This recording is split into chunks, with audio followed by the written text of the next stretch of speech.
말씀 나누겠습니다. 창세기 25장 1절에서 11절까지 함께 봉독하시겠습니다. 아브라함이 후초를 취하였으니 그 이름은 구두라라. 그가 시므란과 욕산과 무단과 미디안과 이스박과 수아를 낳았고, 욕산은 스바와 드단을 낳았으며, 드단의 자손은 아수르 족속과 르두시 족속과 루미 족속이며, 미디안의 아들은 에바와 에벨과 한옥과 아비다와 엘다니 다 그두라의 자손이었더라. 아브라함이 이삭에게 자기 모든 소유를 주었고 자기 서자들에게도 재물을 주어 자기 생전에 그들로 자기 아들 이삭을 떠나 동방 곧 동국으로 가게 하였더라. 아브라함의 향년이 175세라. 그가 수가 높고 나이 많아 기운이 진하여 죽어 자기 열조에게로 돌아가매 그 아들 이삭과 이스마엘이 그를 마므레 앞 헷 족속 소알의 아들 에브론의 밭에 있는 막벨라굴에 장사하였으니 이것은 아브라함이 헷 족속에게서 산 밭이라. 아브라함과 그 아내 사라가 거기 장사되니라. 아브라함이 죽은 후에 하나님이 그 아들 이삭에게 복을 주셨고 이삭은 부엘라헤로이 근처에 거하였더라. 아멘. 12장부터 시작된 아브라함의 이야기가 오늘 우리가 읽었던 본문 25장에서 이렇게 마무리가 됩니다. 굉장히 긴 시간 우리가 아브라함과 함께 해왔습니다. 굉장히 오랜 시간 아브라함의 생애를 공부해와서 그런지 몰라도 아브라함과의 이별이 담긴 오늘 설교를 준비하면서 아주 서운한 마음이 들었어요. 이별이잖아요. 아브라함과 이제 헤어지게 됐습니다. 아마도 오랜 시간 아브라함의 설교를 하면서 아브라함과 정이 많이 든 것 같아요. 천국에 가면 굉장히 반갑게 서로 이렇게 아는 척할 수 있을 것 같아요. 그 파란만장했던 아브라함의 인생이 이렇게 끝이 나요.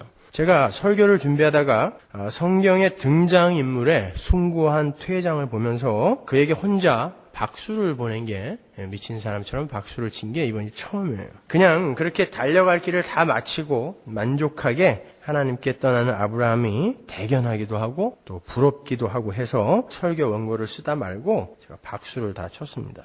8절에 보면 아브라함이 기운이 진하여 죽었다라는 어구가 있죠. 그건 완전히 늙어서 기운이 쏙 빠져서 죽었다는 뜻이 아닙니다. 그 어구는 사실 직역을 하면 영을 포기하다, 영을 스스로 포기하다 이런 뜻이에요. 그 말은 무슨 불의의 사고나 불치병 등으로 죽기 싫을 때 억지로 부들부들 떨다가 죽은 것이 아닌 하나님이 정한 수를 다 채우고 하나님 이제 세상에서는 이만큼 살고 아버지께로 돌아가겠습니다. 내 영을 주신 아버지께로 가기를 원합니다. 라는 자발적 사의가 함유된 말인 거예요. 그는 자신의 삶에 만족하면서 기꺼이 하나님께로 떠난 것입니다. 드디어 그가 그렇게 오매불망받았던 본향으로 돌아가게 된 거예요. 아브라함이 얼마나 그 본향을 기다렸습니까? 그래서 히브리서 기자는 그의 본향에 대한 그리움과 소망을 이렇게 이야기하죠. 히브리서 11장 13절 보세요. 이 사람들은 다 믿음을 따라 죽었으며 약속을 받지 못하였을 때 그것들을 멀리서 보고 환영하며 또 땅에서는 외국인과 나그네로라 증거하였으니 이같이 말하는 자들은 본향 찾는 것을 나타냄이라. 저희가 나온 바 본향을 생각하였다면 돌아갈 기회가 있었으려니와 저희가 이제는 더 나은 본향을 사모하니 곧 하늘에 있는 것이라. 그러므로 하나님이 저희 하나님이라 일컬음 받으심을 부끄러워 아니하시고 저희를 위하여 한 성을 예비하셨느니라.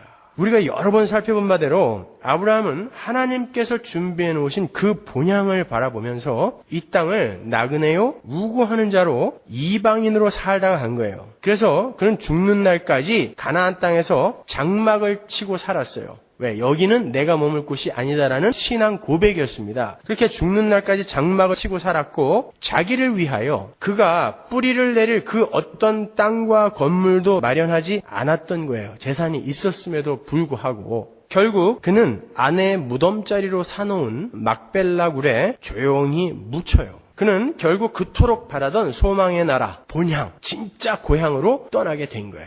여러분 어떠세요? 여러분은 그 고향, 그 마음의 고향, 본향을 그리워하세요? 소망하십니까? 정말? 여러분 이민 오셨을 때 여러분 고향 그리워하셨어요? 안 하셨어요? 다들 그리워하셨죠? 한국에서 사고 치고 온 사람 말고요. 네? 전부 고향 그리워하셨잖아요. 고향에 대한 그리움, 이민자들은 누구나 다 한 번씩은 가져봤을 거예요. 그렇죠? 제가 처음으로 미국에 유학을 왔을 때 늘 부르던 노래가 있었어요. 흥얼흥얼흥얼. 꿈에서도 부르고 자다가도 부르고 공부하다가도 부르고 그게 꿈에 본 내 고향이에요. 고향이 그리워도 못 가는 신세. 저 하늘 저 산 아래 아득한 천리. 아세요? 제가 추석 특집으로 여러분들에게 현장감을 더하기 위해 적어왔어요. 직접 한번 불러드릴까요? 진짜로 그러시면 어떡해요? 좋습니다.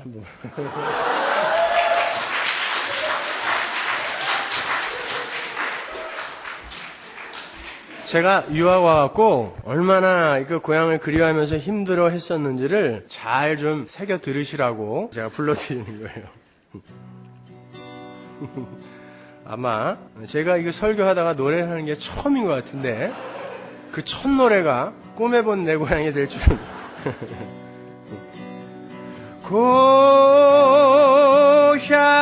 고향이 그리워도 못 가는 신세 저 하늘 저 산 아래 아득한 천리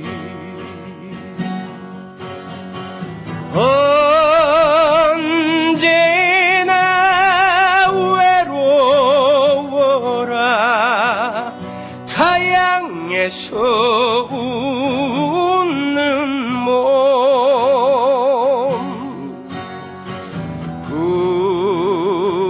꿈에 본 내 고향이 마냥 그리워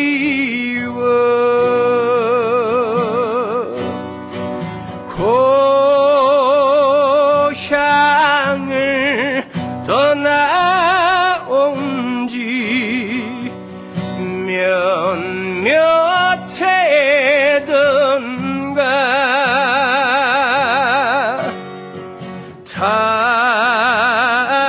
탁한 땅 돌고 돌아 헤매는 이 몸 내 부모 내 형제를 그 언제나 만나리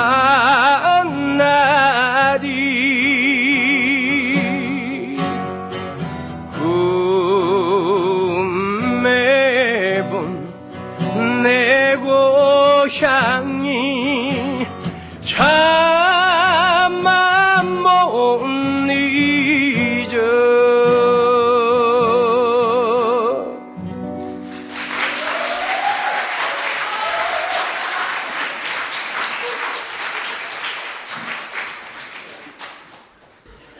설교를 듣고 이렇게 감격을 해보시죠. 저는 이 노래를 구슬프게 부를 때마다 그 본향을 향한 아브라함의 마음이 이렇지 않았겠는가. 아니, 히브리서에 등장하는 모든 믿음의 선진들의 마음이 이렇지 않았겠는가 생각해 봤어요. 제가 미국에 와서 한국을 생각하면서 한국으로 가는 비행기만 하늘에서 이렇게 봐도 눈물이 저절로 나왔어요. 너무너무 돌아가고 싶은데 도대체 내가 왜 목사가 되겠다고 여기 와서 이 고생을 하는가 그런 생각들 때문에 너무너무 가슴이 아팠어요. 부모님도 보고 싶고 제 막내 동생 여자친구가 대한항공 승무원이었거든요. 가끔 그렇게 미국에 왔다 갔다 하는데 너는 좋겠다. 왔다가 또 갈 수 있잖아. 그렇게 부러워했다니까요. 하나님은 우리 신앙의 선진들을 자주 고향에서 내쫓으셨습니다. 아브라함은 75세의 고향을 떠나 타지에서 숨을 거뒀고 야곱도 20년 이상을 고향을 떠나서 객지를 방황해야 했어요. 요셉은 17살의 고향을 떠나서 애굽에서 숨을 거뒀고 모세는 그의 인생 120년 동안 한 번도 그 조상의 고향인 가나안 땅을 밟아보지 못했습니다. 다니엘은 어때요? 어린 나이에 바벨론 포로로 잡혀가서 고향을 그리면서 하루에 3번씩 기도하며 나그네의 삶을 살았어요. 느헤미야, 에스라, 에스더, 모르드게 모두 그러했습니다.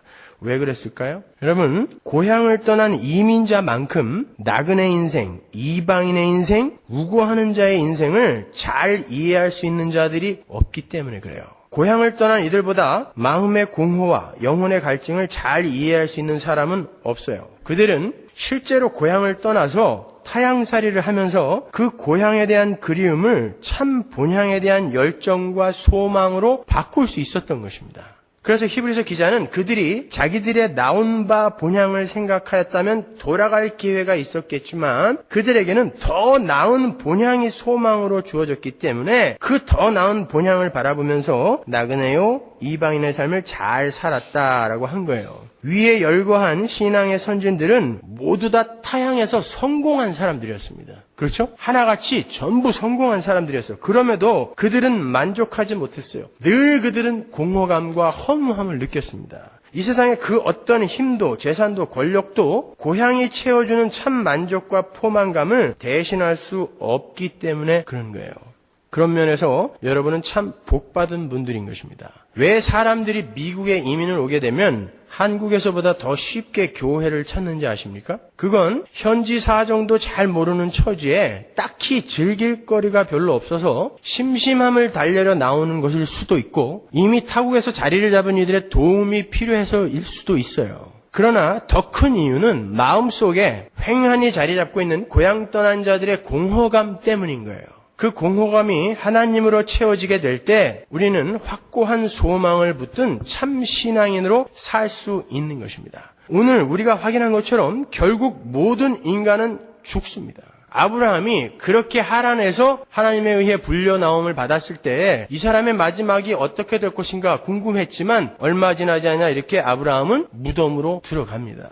우리는 아브라함의 인생에 우리의 인생을 투영하면서 수개월을 달려왔어요. 아브라함이 하란을 떠날 때 우리는 아브라함과 함께 하란을 떠난 것입니다. 그리고 그가 기근을 만나 애굽으로 도피했을 때 우리도 그와 함께 애굽으로 내려갔어요. 수많은 실수를 하죠, 우리도요. 그가 애굽왕 바로와 그랄왕 아비멜렉에게 아내 사라를 팔아먹을 때에도 우리는 그와 함께 사라를 팔은 것이고 그가 롯과 헤어지면서 롯에게 땅의 선취권을 내어줄 때에도 우리는 그 속에서 함께 했어요. 아브라함이 이스마엘을 낳을 때에도 그가 온 가족에게 할례를 행할 때에도 그가 하나님과 그의 사자들을 대접했을 때에도 우리는 그곳에 함께 있었습니다. 그가 하나님의 명령을 받고 모리아산에서 이삭을 번제로 드릴 때에도 우리는 함께 있었고 그가 자기 아내 사라를 먼저 보내고 통곡을 할 때도 우리는 그와 함께 통곡을 했어요.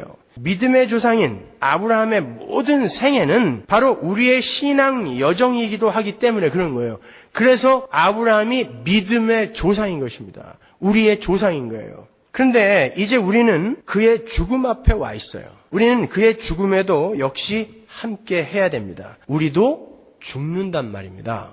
본문 7절을 보시면 아브라함의 향년이 175세다 그러죠? 그 구절을 직역을 하면 이래요. 아브라함이 산 해들의 날들, years, days, 해들의 날들이 175년이다 라는 뜻이에요. 아브라함이 산 날들이 이만큼이다. 그만큼 정해져 있다라는 뜻입니다. 그게 아브라함의 인생이었어요. 누구도 이 땅에서 죽음을 면할 수 없어요. 중요한 것은 그 죽음을 통과하게 되었을 때에 돌아갈 본향이 있느냐 없느냐인 것입니다.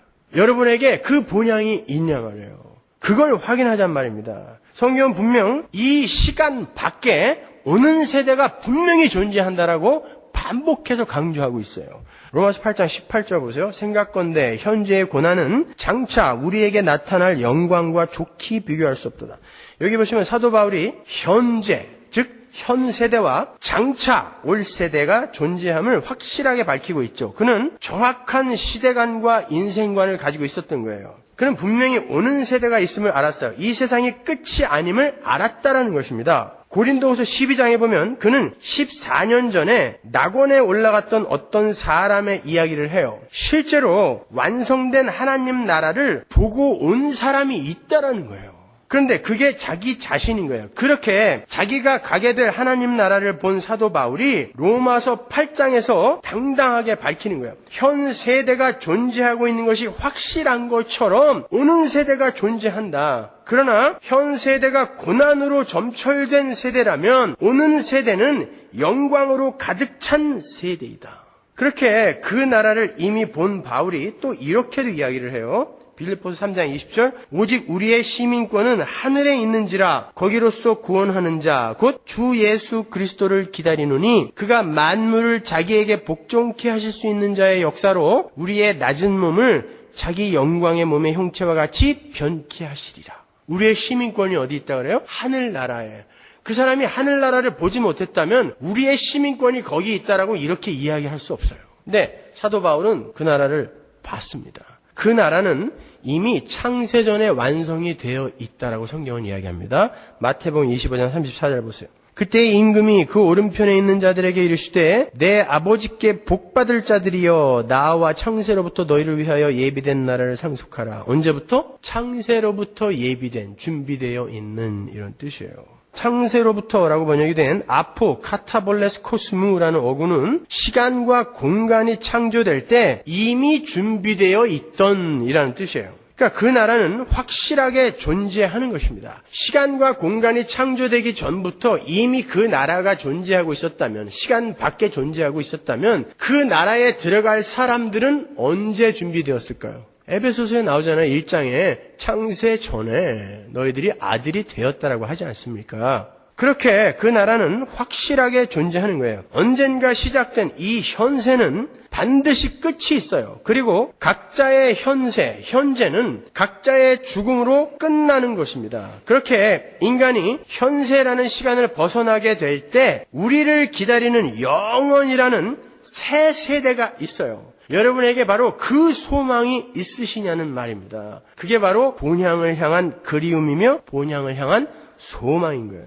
여러분에게 그 본향을 향한 소망이 분명히 있다면 여러분은 넉넉히 이 세상을 나그네로 사실 수 있으실 거예요. 영원히 이어지는 곳에서 영원한 행복을 소유한 채 영원히 사랑만 하면서 살게 될 그 나라가 확실하게 존재하고 있다는 것을 아신다면 여러분은 이 세상의 고난쯤이야 넉넉하게 이기실 수 있는 거예요. 그래서 바울이 생각건대 현재의 고난은 장차 우리에게 나타날 영광과 좋게 비교할 수 없도다라고 당당하게 선포할 수 있었던 것입니다. 그래서 하나님은 때때로 우리의 삶에 고난을 허락하세요. 왜? 네가 진짜 이 현세의 고난이 장차 다가올 그 세대의 영광과 좋게 비교할 수 없다는 것을 알고 있니? 확인하고 있니? 라고 우리에게 질문을 던지시는 것입니다. 그때 여러분은 그럼요. 지금은 조금 힘들지만 그럼요 하나님. 그 소망이 저에게 있어요 라고 대답을 해야 되는 거예요. 그 상황 속에서. 여기서 생각건대라고 번역이 된 헬라어 로기조마이라는 단어는 단순히 생각해보건대, 추측해보건대 이런 뜻이 아니에요. 그 말은 배우고 경험하고 익혀서 내가 확실하게 내린 결론인데 라는 뜻이에요. 그게 로기조마인 것입니다.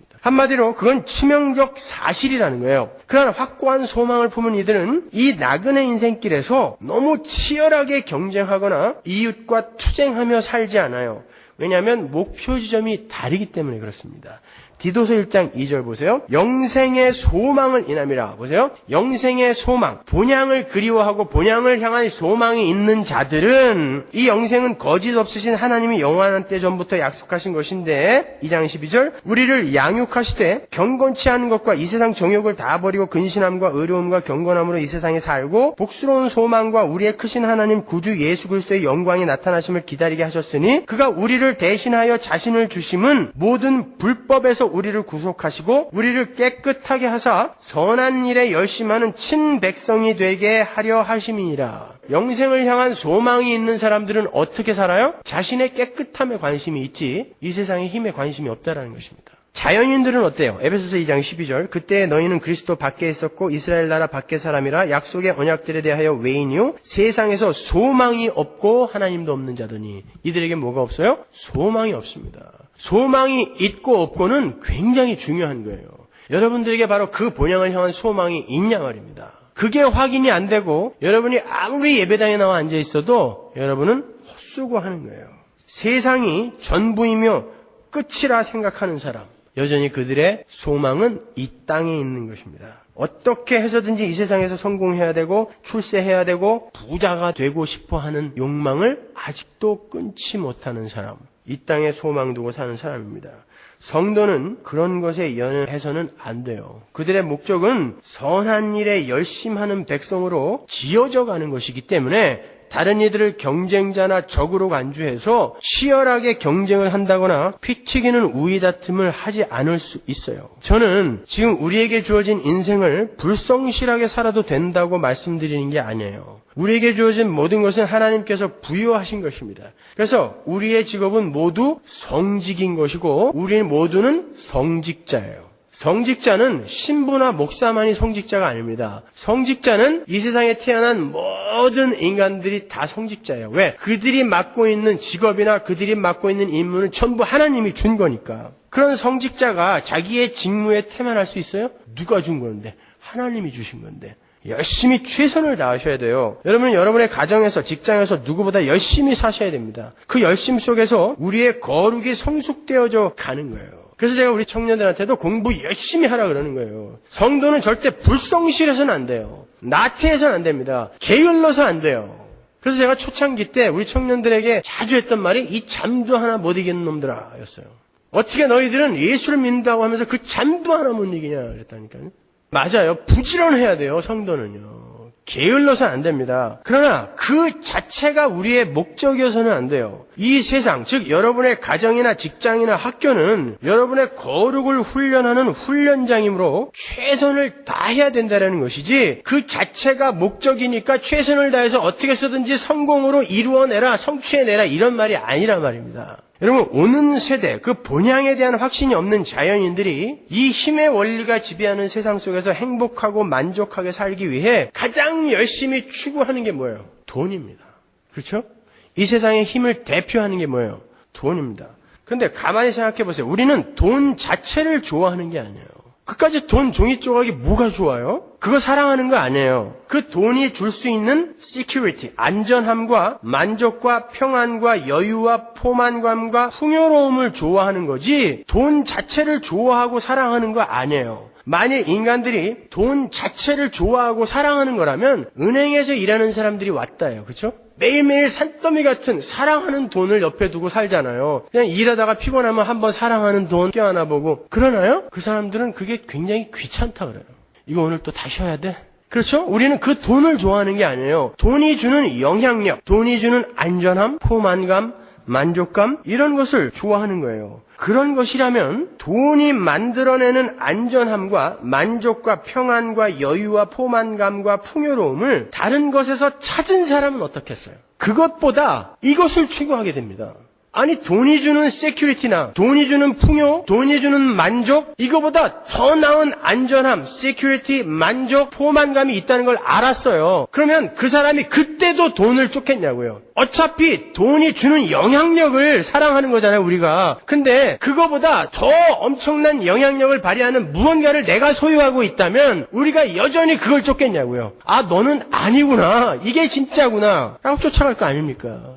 아이들이 어렸을 때는 쭈쭈바가 자기의 인생에 만족감과 포만감을 주는 걸로 알고 있었는데 조금 나이가 들어보니까 햄버거라는 게 있었어요. 조금 더 나이 들어보니까 스테이크라는 게 있어. 이렇게 점점 자기에게 더 나은 안전감과 포만감을 주는 게 있다는 것을 발견하면 할수록 그 전에 내가 의지하고 있던 것들은 놓게 되는 것입니다. 초계처럼. 성도의 삶에 바로 그 일이 일어나야 된다는 거예요. 내가 그동안 세상의 힘을 쫓아 그것이 주는 안전감과 만족과 포만감을 쫓아 살았다면 이제 하나님이 신앙 안에서 주는 안전감과 포만과 만족감을 찾았단 말입니다. 그러면 우리는 이제 신앙에 더 힘을 쏟아야 되는 거 아니겠냔 말이에요. 근데 성도가 여전히 예수를 믿는다고 하면서 자기가 쫓는 거는 나를 이 세상에서 안전하게 해줄 것은 이 힘뿐이야 라고 쫓아가고 있다면 그 사람이 진짜 예수 믿는 사람 맞냐는 것입니다. 제 말은. 돈보다도 못한 예수를 뭐하러 믿어요? 돈이 주는 안전감이나 돈이 주는 포만감보다도 더 못한 예수를 뭐하러 믿습니까, 여러분? 당장 때려치세요. 뭐하러 믿어요, 그 예수를? 성도는 반드시 예수 안에서 이 세상의 힘의 무용함을 발견해내야 되는 것입니다. 하늘나라에 소망이 있는 사람들은 반드시 그 자리로 가야 되는 거예요. 그러한 사람들은 절대 다른 것으로 자신의 공허를 채우려 하지 않아요. 돈이나 명예나 학위 등으로 자신의 공허를 채우려 하지 않는단 말입니다. 그런 의미에서 저는 하나님을 바르게 만난 한 사람을 소개하고 싶어요. 삭개오입니다. 누가복음 9장 2절 보세요. 삭개오라 이름하는 자가 있으니 세리장이요 또한 부자라. 저가 예수께서 어떠한 사람인가 하여 보고자 하되 키가 작고 사람이 많아 할 수 없어 앞으로 달려가 보기 위하여 뽕나무에 올라가니 이는 예수께서 그리로 지나가시게 되미로라. 예수께서 그곳에 이르사 우러러 보시고 이르시되 삭개오야 속히 내려오라. 내가 오늘 네 집에 유하여야 하겠다 하시니 급히 내려와 즐거워하며 영접하거늘 뭇사람이 보고 수군거려 가로되 저가 죄인의 집에 유하러 들어갔도다 하더라. 삭개오가 서서 주께 여짜오되 주여 보시옵소서. 내 소유의 절반을 가난한 자들에게 주겠사오며 만일 네 것을 토색한 일이 있으면 4배나 갚겠나이다. 예수께서 이르시되 오늘 구원이 이 집에 이르렀으니 이 사람도 아브라함의 자손임이로다. 여리고의 세리장이었던 삭개오가 주님을 만났어요. 당시 세리는 백성들의 피를 짜는 자들로 회자될 만큼 악랄하게 세금을 거두었던 사람들이었어요. 로마의 앞잡이.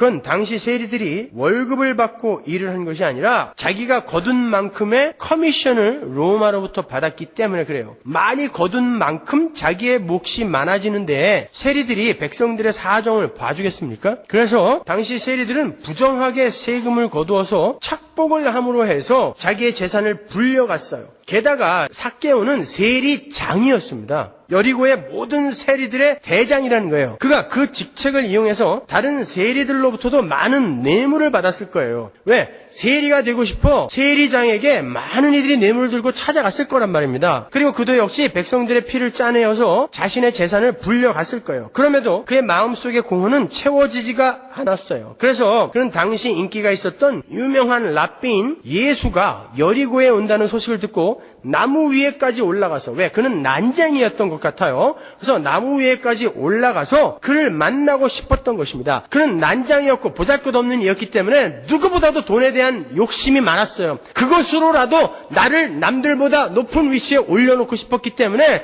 삭개오는 악랄하게 돈을 벌었던 것입니다. 그 랍비는 자기의 마음속에 자리 잡고 있는 그 공허함을 채워줄 수 있었기 때문에 삭개오는 나무 꼭대기에 올라간 거예요. 그런데 그러한 삭개오의 마음을 아신 주님이 그를 불렀어요. 그리고는 그가 드디어 주님을 만났습니다. 그러자 그의 신앙 고백이 터져 나오는데 그는 주님께 자기가 누구의 것을 토색한 일이 있으면, 강탈한 일이 있으면 4배로 갚을 거고 현재 자기의 소유를 절반을 뚝 잘라서 가난한 이들을 돕겠다고 말했어요. 삭개오는 세리의 직업상 남의 것을 강탈하지 않을 수 없었을 거예요. 물론 합법적으로 세금을 거둔 경우도 있겠지만 많은 경우 불법적으로 강탈을 했을 것입니다. 2절에 보면 성경이 그가 부자라는 것을 일부러 밝히고 있죠. 그는 그만큼 백성들의 것을 많이 강탈하여 부자가 되었던 거예요. 근데 그런 그가 자기가 강탈한 것을 4배씩 쳐서 갚겠다 그랬어요. 율법에서는요, 어떤 사람이 누군가의 것을 강탈했을 때, 도둑질했을 때에 원금과 원금의 25%의 배상을 하면 돼요. 그런데 삭개오가 400% 배상을 하겠습니다 하고 나선 것입니다.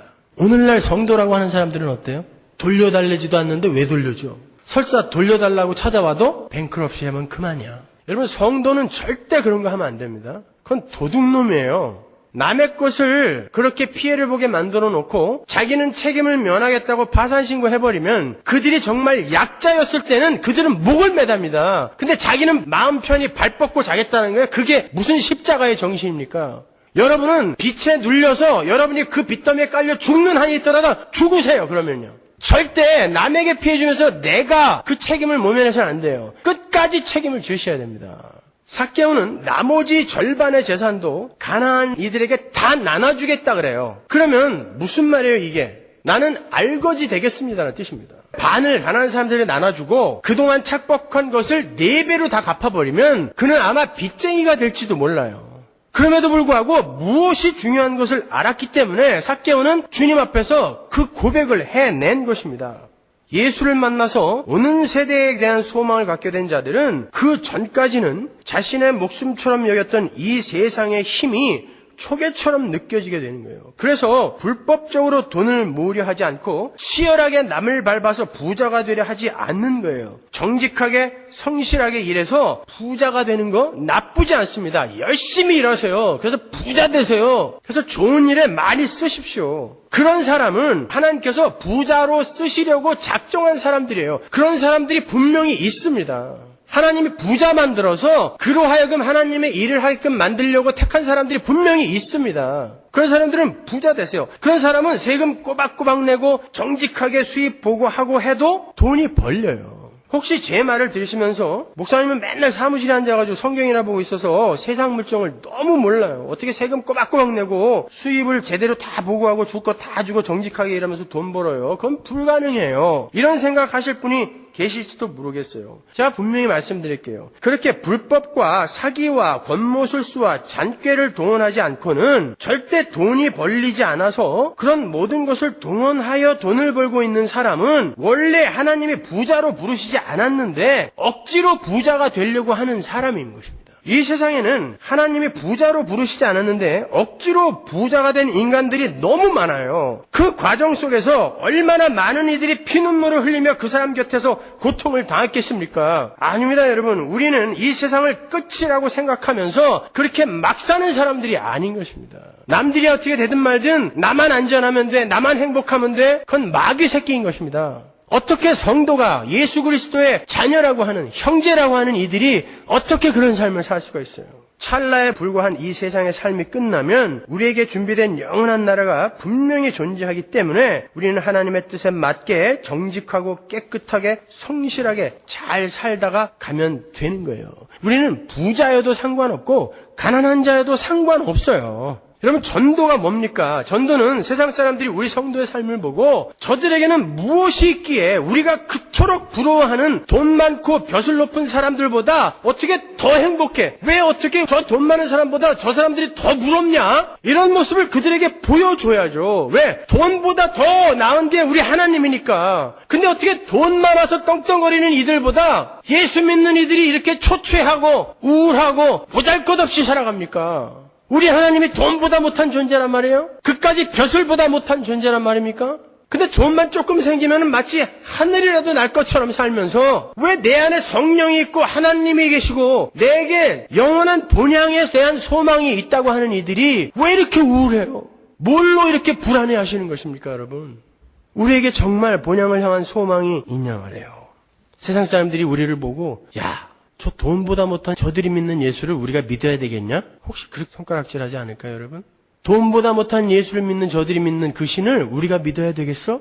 세상 사람들이 우리를 보고 그렇게 이야기하지 않겠냐 말이에요. 저는 그게 참 답답한 거예요.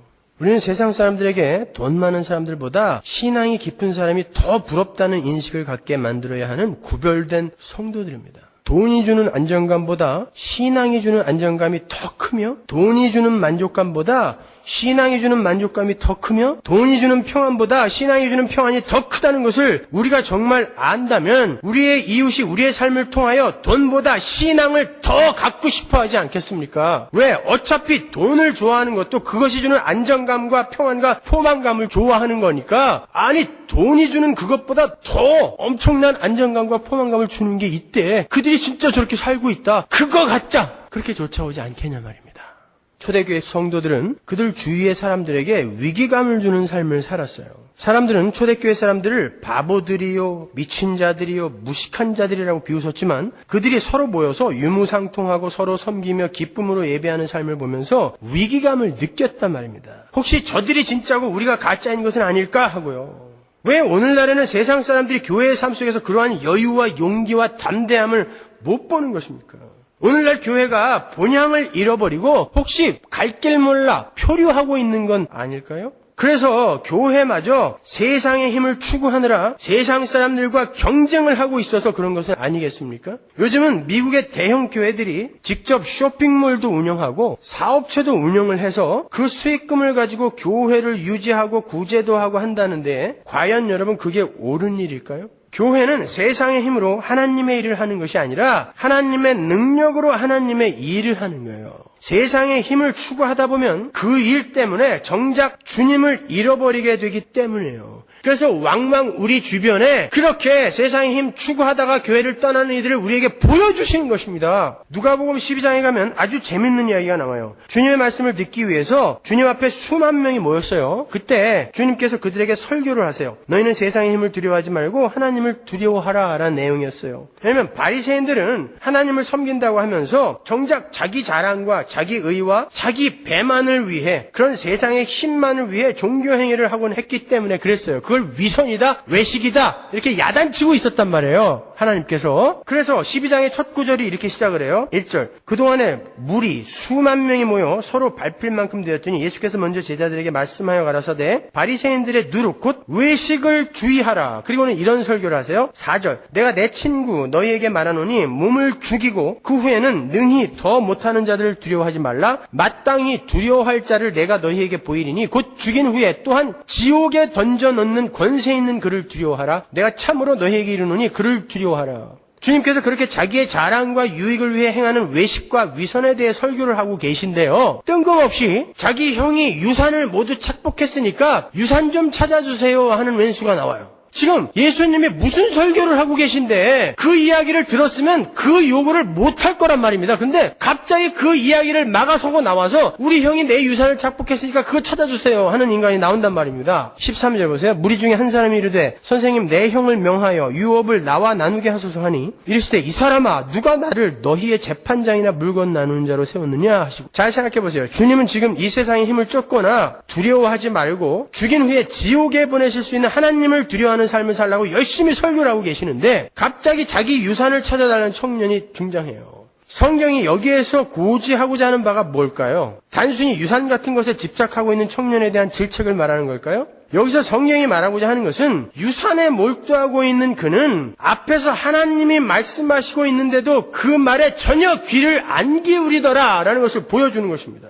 예를 들면 이런 거예요. 보통 때 남편이 여보 나 머리가 너무 아파. 그러면 대부분의 아내들은 어디가 어떻게 아파? 병원에 가야 되는 거 아니야? 라고 하면서 주물러 주기도 하고 물과 약을 갖다 주기도 하고 그러죠. 근데 아내가 아주 인기 있는 드라마에 심취해 있을 때 여보 나 머리 아파. 그러면 그래? 약 찾아 먹어.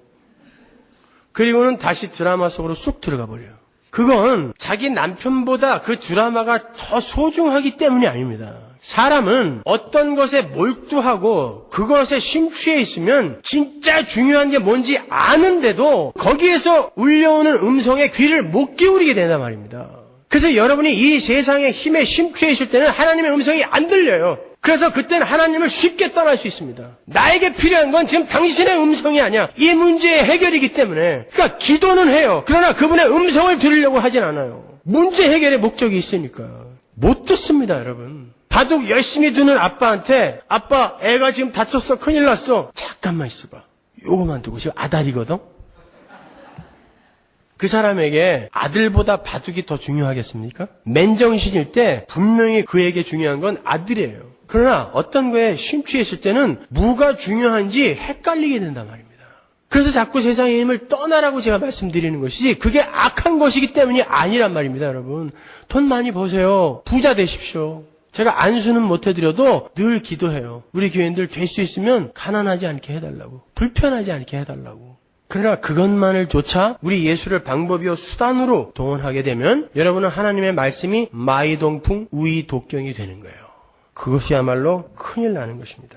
많은 재산을 쌓아놓고 내 영혼아 이제 평안히 쉬고 먹고 마시자 하는 그 부자의 이야기가 거기에 붙어있죠. 근데 하나님이 그 부자에게 어리석은 자야 그래요. 생각해보세요. 그 비유에서 그 부자가 잘못한 게 뭐 있어요? 여러분 노후 대책하는 게 잘못하는 것입니까? 돈 많이 벌어서 노후 대책들 다 하세요. 까마귀가 안 물어다 줘요. 그거 나쁜 거 아니에요. 근데 무엇 때문에 어리석은 자야 그래요. 이 비유가 어디에 붙어있는지를 잘 보시란 말입니다. 얘들아 유산에 관계 있는 자가 내 이야기를 못 듣고 있다. 그리고 거기다가 어리석은 부자의 비유를 딱 붙여놓은 건 이자가 잘못한 건 이자가 어리석은 자인 이유는 바로 그것이 자기의 안전을 자기의 만족을 자기의 평안을 약속할 줄 알고 거기에만 심취해 있었다라는 것을 보여주는 거예요. 그놈은 어리석은 자다라고 이야기하는 것입니다. 돈이 벌리면 버는 거예요. 잘 모으시고 잘 쓰세요. 그렇지만 그것에 여러분이 몰두하다 보면 하나님을 잃습니다. 우리가 가슴에 손을 얹고 한번 생각해 보자고요. 우리가 가장 불행하다고 느낄 때가 언제예요? 기도가 안 될 때? 하나님의 말씀이 잘 안 들어올 때, 하나님의 말씀이 이해가 안 될 때, 내가 가장 불행하다고 느꼈을 때가 언제예요? 내 몸에 질병이 생겼을 때, 돈 까먹었을 때, 높은 자리에서 좌천했을 때, 구조조정 당했을 때. 그러면 우리가 진짜 내 마음속에 내 삶의 보석이라고 보물로 삼고 있는 건 뭐라는 거예요? 하나님 아니란 것입니다. 하나님과 나의 관계에 있어서 왜 나는 이렇게 부족하지? 난 참 불행해. 이런 느낌은 한 번도 못 가지면서 그까지 돈 좀 까먹었다고 건강 좀 잃었다고 나는 세상에서 최고 불행해. 그러고 있다면 그가 지금까지 의지하고 있던 게 바로 그것이었습니다. 그럼에도 불구하고 우리는 계속해서 그렇게 산단 말입니다. 여러분, 때로 우리의 삶에 가난과 질병, 자식에 대한 걱정, 사업의 실패 등이 찾아왔을 때 여러분이 극심한 불행을 느끼셨다면 여러분은 회개하셔야 돼요. 내가 하나님보다 돈을, 자식을, 건강을 더 의지하고 살았구나 하고 회개하셔야 됩니다. 성도는 그러한 상황 속에서도 하나님이 주시는 안전과 평안과 기쁨 때문에 절망하지 않는 거예요. 좌절하지 않는 것입니다. 여러분, 우리 나그네들은 이 세상의 힘에서 안전과 만족을 구해서는 안 돼요. 우리 성도는 하나님과의 올바른 관계 속에서 그리고 본향을 향한 소망 속에서 안전과 만족과 평안과 포만감을 얻어야 되는 거예요. 계시록 21장 4절 보세요. 모든 눈물을 그 눈에서 씻기심에 다시 사망이 없고 애통하는 것이나 곡하는 것이나 아픈 것이 다시 있지 아니하리니 처음 것들이 다 지나갔음이로라. 보좌에 앉으신 이가 가라사대 보라 내가 만물을 새롭게 하노라 하시고 또 가라사대 이 말은 신실하고 참되니 기록하라 하시고. 기록해라 라고 말씀하셨어요. 하나님이 기록해라. 뭐를? 니네 고향이 이런 데야 라고 기록해라 라고 말씀하신 거예요. 하나님이 누구에게 나타나서 얘야 이것 좀 꼭 기록해줘 라고 이야기한 게 이게 처음이란 말입니다. 전국에 분명히 있어. 이거 꼭 기록해갖고 네 후대들에게 다 남겨줘. 거기 눈물도 없고 아픔도 없어. 널 사랑하는 하나님이 영원히 너를 품어안고 사는 것이야. 그러니까 거기 바라보며 현재의 고난을 장차 올 영광에 비교하여 잘 참아내라고 이 기록을 남겨두셨단 말입니다. 그러니까 잘 참으세요. 곧 갑니다. 우린 곧 가요. 찰나에 불과한 이 세상 곧 끝나게 되어 있어요. 여러분, 저는 목사라 많은 이들의 임종 순간을 목격을 했어요. 사람들이 죽을 때 후회를 하는데요. 야, 나는 평생 동안 돈을 이만큼 벌려고 했는데 요거밖에 못 벌었어. 내지는 내가 대통령이 되려고 했는데 나 장관밖에 못했어. 이런 후회하고 죽는 사람 한 명도 못 봤어요. 전부 바르게 살았어야 했는데요. 전부. 사람이 죽을 땐 바르게 살았어야 했는데요. 성도는 그 지점을 목표 지점으로 삼아야 되는 것입니다. 여러분이 이 세상을 떠나시면서 여러분도 똑같이 아이고 바르게 살았어야 되는 것인데 이런 고백하시고 죽으시겠어요? 하나님의 말씀 따라서 열심히 살았어요. 실수는 많이 했지만 그래도 열심히 살았어.